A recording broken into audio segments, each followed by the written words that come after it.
सास का घूंघट पार्ट 2। पिछले अंक पे हमने देखा कि देविका अपने ससुराल में हर गलत बात का विरोध करती, तो उसकी वजह से देविका पर उसके ससुराल वाले बहुत अत्याचार करने लगे। एक दिन देविका ने सचिन से कहा, सचिन, मैं तुम्हारे घर में नहीं रह सकती, तुम मुझे आज ही मेरे घर शहर भेज दो, मैं अपने मम्मी पापा के पास रहूंगी। क्यों देविका, तुम शहर क्यों जाना चाहती हो? यहाँ तुम्हें किस बात की परेशानी है? किस बात की परेशानी नहीं है सचिन, तुम्हारे घर के आदमी औरतों के साथ जानवरों जैसा व्यवहार करते हैं, मैं ऐसे माहौल में नहीं रह सकती। देखो देविका, तुम्हें यहीं रहना होगा, तुम्हारी शादी मुझसे हो गई है, अब मैं तुम्हारा पति हूँ और यही तुम्हारा घर है। अच्छा, तो तुम्हें याद है कि मैं तुम्हारी पत्नी हूँ? जब तुम्हारे पिताजी और चाचा जी मुझे एक एक हफ्ते के लिए कमरे में बंद कर देते हैं, तब तुम्हें क्यों याद नहीं आता कि जो औरत कमरे में बंद है वो तुम्हारी पत्नी है? जब तुम्हारे जीजाजी और भाई मुझसे बदतमीजी से बात करते हैं, मुझे खाने के लिए कुछ नहीं देते, तब भी तुम्हें याद नहीं आता कि मैं तुम्हारी पत्नी हूँ? देखो देविका, तुम बेकार की बातें मत करो, तुम यहाँ ढंग से रहोगी, सबकी बात मानोगी तो कोई तुम्हें कुछ नहीं कहेगा। इस तरह जानवर की तरह रहना, ढंग से रहना है तो सॉरी सचिन, मैं नहीं रह सकती, मैं आज ही अपने घर जाऊंगी। ये बोलकर देविका अपना सामान पैक कर लेती है और घर से जाने लगती है। सचिन भी उसके पीछे पीछे चलता है और उसे समझाने की कोशिश करता है। जब ये सब जोगिंदर ने देखा तो बोल पड़ा, बहू, यह सब क्या हो रहा है? कहाँ जा रही हो? सचिन, बताओ अपने पिताजी को कि कहाँ जा रही हूँ मैं। तुम्हें शर्म नहीं आती अपने पति का नाम लेते हुए? मैं अपने पति का नाम ले रही हूँ, इसमें आपको क्या परेशानी है? आपका नाम तो नहीं ले रही हूँ ना? देविका, ये किस तरह से बात कर रही हो तुम पिताजी से? जिस तरह से करनी चाहिए उस तरह से कर रही हूँ बात। इससे अच्छी तरह से मैं तुम्हारे घर के किसी भी आदमी से बात नहीं कर सकती। तीनों की बात सुनकर घर के बाकी लोग भी वहाँ आ जाते हैं। तभी जोगिंदर कहता है, हमारे घर की औरतें अपने मर्दों का नाम नहीं लेती। तुम्हारे शहर में होता होगा, लेकिन हमारे यहाँ पर ऐसा कुछ नहीं होता। बहू, सचिन तुम्हारा पति है, तुम उसका नाम मत लिया करो। तुम अपने पति का नाम लेने की जगह ए जी, ओ जी, सुनो जी कहा करो। पति ना परमेश्वर होता है। तो परमेश्वर का तो हम नाम लेते हैं।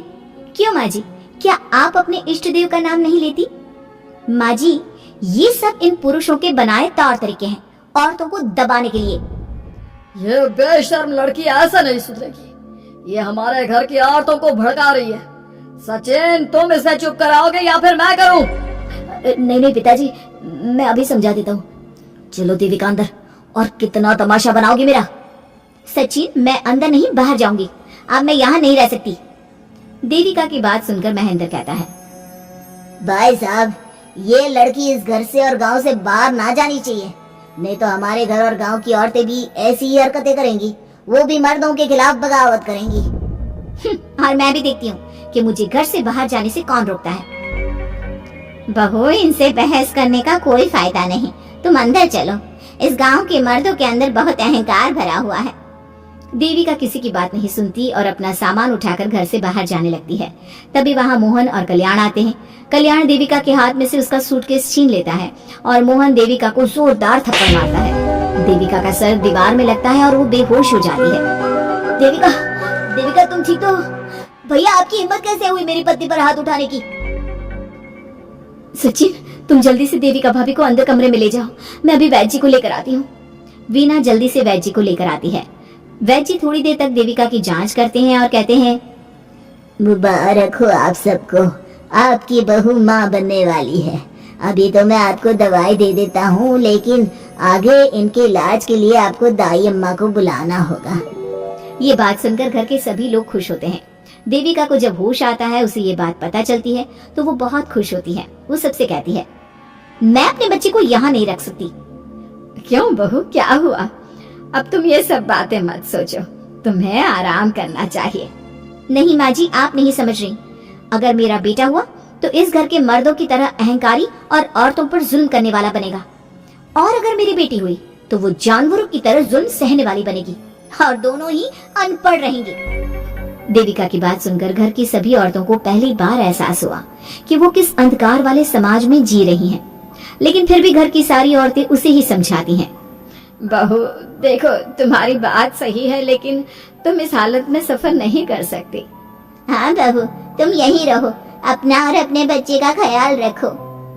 देखो ना देविका भाभी, हमें बिल्कुल भी पढ़ना लिखना नहीं आता, अपना नाम भी नहीं लिख पाते, तो आप मुझे थोड़ा पढ़ा दीजिए ना। देविका, तुम्हारी बातें सुनकर पहली बार हमें एहसास हुआ है कि कैसे माहौल में हम जी रहे हैं। तुमने हमारे अंदर उम्मीद की नई रोशनी पैदा की है। यहाँ से मत जाओ तुम। देविका ने घर की औरतों की बात सुनी तो उसका दिल पसीज गया। उसने गांव में ही रहने का फैसला लिया।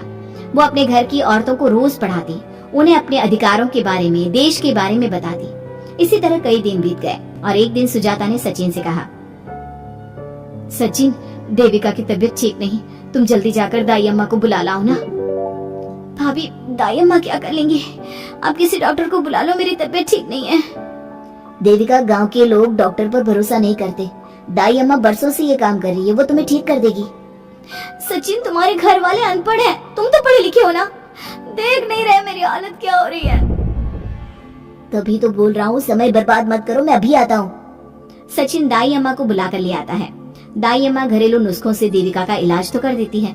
कुछ समय के लिए उसकी हालत भी स्थिर हो जाती है, लेकिन वो पूरी तरह से ठीक नहीं होती।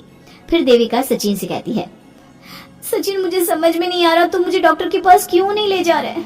मैं माँ बनने वाली हूँ और मुझे ये भी नहीं पता कि मेरा हेमोग्लोबिन कितना है। दाई अम्मा कर रही है ना तुम्हारा इलाज। लेकिन दाई अम्मा को कुछ समझ में नहीं आ रहा कि मेरे साथ क्या हो रहा है। अगर देखो तुम मुझे नहीं लेकर गए ना तो मैं खुद ही चली जाऊंगी। अगले दिन देविका की तबीयत दोबारा बिगड़ जाती है और दाई अम्मा के किसी भी नुस्खे से वो ठीक नहीं हो रही थी। देविका ने सारी हिम्मत जुटाई और वो अकेले ही डॉक्टर के पास जाने लगी। उसे देखकर मोहन कहता है, बहू, इस हालत में कहाँ जा रही हो? आप लोगों के भरोसे रही ना तो आप लोग मुझे मार ही डालोगे। डॉक्टर के पास जा रही हूँ मैं। बहू, तेरा दिमाग तो ठिकाने पर है। हमारे घर की औरतें मर्दों से इलाज नहीं कराती। हे भगवान, इन जाहिल लोगों को मैं कैसे समझाऊं?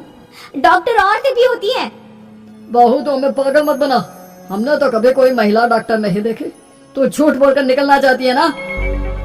इस गांव की सरहद से आप लोग कभी बाहर नहीं गए ना, इसलिए आप लोगों को नहीं पता कि महिलाएं डॉक्टर के अलावा क्या क्या है। ए लड़की, तुझसे तमीज से बात कर रहे हैं तो तू ज्यादा हवा में मत उड़। बोला ना एक बार, चल अंदर जा। चाचा जी, मैं अंदर नहीं जाऊंगी, डॉक्टर के पास जाऊंगी। मेरा इलाज सिर्फ डॉक्टर ही कर सकता है। ये बोलकर देविका घर से निकल रही थी कि तभी जोगिंदर ने उसे कमरे में ले जाकर बेड पर जोर से धक्का दे दिया, जिसकी वजह से देविका के पेट में चोट लग गई और वो दर्द की वजह से जोर जोर से चिल्लाने लगी। ये देखकर घर की सारी औरतें देविका को संभालने लगी। देविका, हिम्मत रखो, सब ठीक हो जाएगा। देविका भाभी, आप ठीक हो ना? माँ, कुछ करिए ना, भाभी की तबीयत बहुत खराब हो रही है। लेकिन मैं क्या कर सकती हूँ? भाभी, कुछ तो करो, कहीं बहू को कुछ हो ना जाए। उधर जोगिंदर मेन गेट पर बड़ा सा ताला लगा देता है और कहता है, आज के बाद इस घर से कोई भी औरत बाहर नहीं निकलेगी। देविका का बच्चा भी इसी घर में होगा, ये जिंदा रहे या मर जाए। जोगिंदर की बात सुनकर सभी औरतें बाहर आती हैं। जब विमला को इस बात का एहसास हो जाता है कि जोगिंदर देविका को डॉक्टर के पास किसी कीमत पर नहीं जाने देगा, तब विमला पहली बार अपना घूंघट उठाकर तेज आवाज में कहती है, मैं भी देखती हूँ देविका को डॉक्टर के पास जाने से कौन रोकता है। आज देविका डॉक्टर के पास जाकर रहेगी। देविका की सास का घूंघट आखिरकार उतर ही गया। घर के आदमियों ने पहली बार विमला का ये रूप देखा था और उसकी तेज आवाज पहली बार सुनी थी। क्या विमला अपनी बहू की जान बचा पाएगी या जोगिंदर अपनी पत्नी की आवाज भी दबा देगा? ये जानने के लिए हमारे अगले एपिसोड का इंतजार कीजिए और हमें कमेंट में ये भी बताइए कि घर की औरतों को आगे क्या कदम उठाना चाहिए।